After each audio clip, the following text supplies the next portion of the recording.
भारत खंडे 9 में एक बार पुनः आप सभी का स्वागत है। खेला अभी बाकी है, कश्मीर में किसकी सरकार। तो आइए इसी बात को हम जानने का प्रयास करते हैं। दरअसल कश्मीर में कुल 90 सीटों पर चुनाव हुआ है।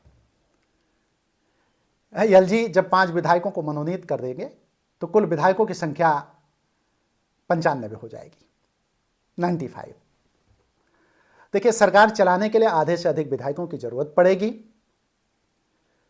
मतलब 48 विधायक कुल चाहिए सरकार चलाने के लिए किसी भी पार्टी को।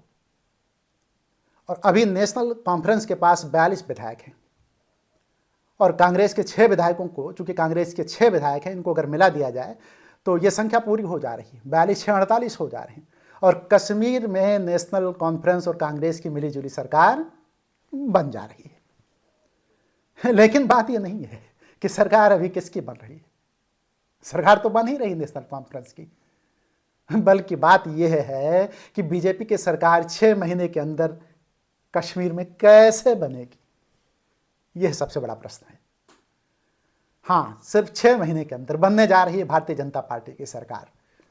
ये मैं कह रहा हूं, मेरा आकलन कह रहा है। ये कैसे होगा, इसे भी आप समझने का प्रयास कीजिए। आइए इस बात को जानने का प्रयास करते हैं। दरअसल विधानसभा रिजल्ट के तुरंत बाद 5 विधायकों को मनोनीत करने का अधिकार एलजी को मिल जाता है। अब एलजी को मिल गया है कि वो 5 विधायक मनोनीत कर दे। अब 5 विधायकों को मनोनीत किया जाना है और ये अधिकार जम्मू कश्मीर के उपराज्यपाल मनोज सिन्हा के पास सुरक्षित है। अब इसी पर देखिए, एलजी इस खास अधिकार का प्रयोग करते हुए 5 लोगों को विधानसभा के लिए नॉमिनेट कर देंगे। इस तरह विधायकों की कुल संख्या 95 हो जाएगी। चुनाव तो 90 पे हुआ, लेकिन टोटल संख्या 95 पे हो जाएगी। इसीलिए मैंने कहा कि 48 विधायकों की जरूरत है सरकार चलाने के लिए। दरअसल इसका कारण क्या है उसको भी समझ लेते हैं। दरअसल अनुच्छेद 370 हटने के बाद जम्मू कश्मीर रीऑर्गेनाइजेशन एक्ट 2019 के तहत विधानसभा में 5 विधायकों को एलजी नॉमिनेट कर सकते हैं। 2023 में संशोधित रूल्स के तहत ये रूल्स महिलाओं, कश्मीरी पंडितों और पीओके के प्रतिनिधित्व के लिए लाया गया था 2023 में। अब देखिए खेला कहां हो रहा है, मूल विषय पे मैं आता हूं। खेला कैसे हो रहा है। देखिए, भारतीय जनता पार्टी के पास 29 विधायक हैं, 29 विधायक, लेकिन यहां 5 विधायक बीजेपी को और मिल जा रहे हैं। दरअसल जो 5 विधायक मनोनीत होंगे वो 5 विधायक बीजेपी की विचारधारा से जुड़े लोग ही होंगे। इस तरह से बीजेपी के विधायकों की संख्या 29 यानी 29 से बढ़कर 34 हो जाएगी। 29 में आप जब 5 जोड़ देंगे तो 34 हो जाएगी। अब फिर पहुंच जाइए 7 निर्दलीय विधायकों के पास। यहां भी बीजेपी का गेम है, भारतीय जनता पार्टी का गेम है। आइए उसको भी समझते हैं। देखिए, आपको बताते चलें कि कश्मीर घाटी में कुल 47 सीटें हैं।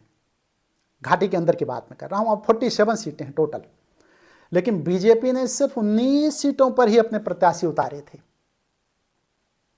क्या बीजेपी के पास कैंडिडेट नहीं थे, या फिर बीजेपी की इसमें कोई खास चाल थी?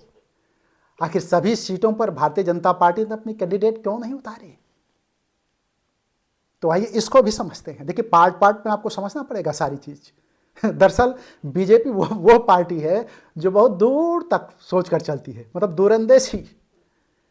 भारतीय जनता पार्टी अच्छी तरह से जानती थी कि कश्मीर में इस बार वो अपने दम पर घाटी में ज्यादा सीटें नहीं जीत पाएगी।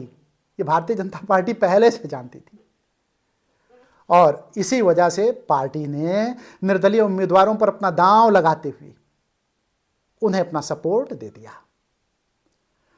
देखिए, शुरू में तो इन निर्दलीय विधायकों का सपोर्ट नेशनल कॉन्फ्रेंस के साथ होगा। अब चूंकि सरकार नेशनल कॉन्फ्रेंस की बन रही, मैंने पहले भी बताया, तो सभी के सभी निर्दलीय विधायक या कुछ निर्दलीय विधायकों को छोड़ करके ज्यादातर निर्दलीय विधायक शुरुआती दौर में नेशनल कॉन्फ्रेंस के साथ होंगे। लेकिन ये 7 विधायक समय के साथ साथ आने वाले दिनों में भारतीय जनता पार्टी के पक्ष में आपको खड़े हुए दिखाई पड़ेंगे और इन 7 निर्दलीय विधायकों को जब बीजेपी के 34 विधायकों के साथ 34 विधायकों के साथ जोड़ देंगे तो यह संख्या 41 पहुंच जा रही है। अब असली खेला कहाँ हो रहा है जरा इसे भी समझिए। खेला यहीं तक नहीं है, इसको आप खेला मत मानिए। अब असली खेला देखिए आगे क्या हो रहा है। कांग्रेस के 6 विधायक एक एक करके टूटने लगेंगे, या फिर दल बदल कानून से बचने के लिए सब के सब एक साथ टूटकर बीजेपी के पक्ष में खड़े हो जाएंगे। और बीजेपी 41 की संख्या में फौरन 41 की जो संख्या है उससे फौरन 47 की संख्या को छू लेगी, मतलब 41 से 47। अब रही बात आम आदमी पार्टी के विधायक की, तो उसे तो बीजेपी के साथ जाना ही जाना है। और इस तरह से बीजेपी बहुमत का आंकड़ा पार कर लेगी। और हाँ, जरूरत पड़ने पर वो अन्य 2 विधायकों का भी समर्थन आसानी से ले सकती है जो बचे हैं, मतलब आधे से अधिक संख्या के ऊपर भी वो निकल जाएगी। देखिए, अब यहाँ एक प्रश्न आपके मन में आ सकता है कि भाई सब तो ठीक है, लेकिन कांग्रेस के विधायक आखिर क्यों टूटेंगे? भाई किस लिए टूटेंगे? कौन सा कारण है टूटने का? तो इस प्रश्न का उत्तर मैं आपसे ही पूछूंगा कि क्या एमपी में कांग्रेस के विधायक नहीं टूटे थे क्या? और बीजेपी ने सरकार नहीं बनाई थी क्या? महाराष्ट्र के विधायक टूटे थे ना, और महाराष्ट्र में बीजेपी की सरकार बनी थी ना। पवार की पार्टी के 2 टुकड़े हुए थे ना, शिवसेना के भी 2 टुकड़े हुए थे ना। और ध्यान रहे, रामविलास पासवान की पार्टी के भी 2 टुकड़े कर दिए गए थे। Point be noted. दरअसल जम्मू कश्मीर चुनाव में वोट के लिहाज से, वोट प्रतिशत के लिहाज से, वोटों के लिहाज से, वोट प्रतिशत के लिहाज, दोनों के लिहाज से भारतीय जनता पार्टी सबसे बड़ी पार्टी के रूप में उभरी है। लेकिन सीटों के लिहाज से नेशनल कॉन्फ्रेंस को भारतीय जनता पार्टी के मुकाबले 13 सीटें ज़्यादा मिल गई हैं। प्रतिशत कम है, कुल वोटों की संख्या भी कम है नेशनल कॉन्फ्रेंस की, लेकिन सीटें जो है ज़्यादा हो गई हैं। देखिए, Bharatiya Janata party national conference से ज़्यादा वोट मिले हैं और वोट प्रतिशत भी भारतीय जनता पार्टी का नेशनल कॉन्फ्रेंस से ज़्यादा है, इसमें कोई संशय नहीं, कोई दो राय नहीं। जो परिणाम आए हैं, जहां बीजेपी को 14,62,225 वोट मिले हैं, आंकड़ा मैं पेश कर रहा हूं आपके सामने, तो वहीं नेशनल कॉन्फ्रेंस को 13,36,147 वोट ही प्राप्त हुई हैं।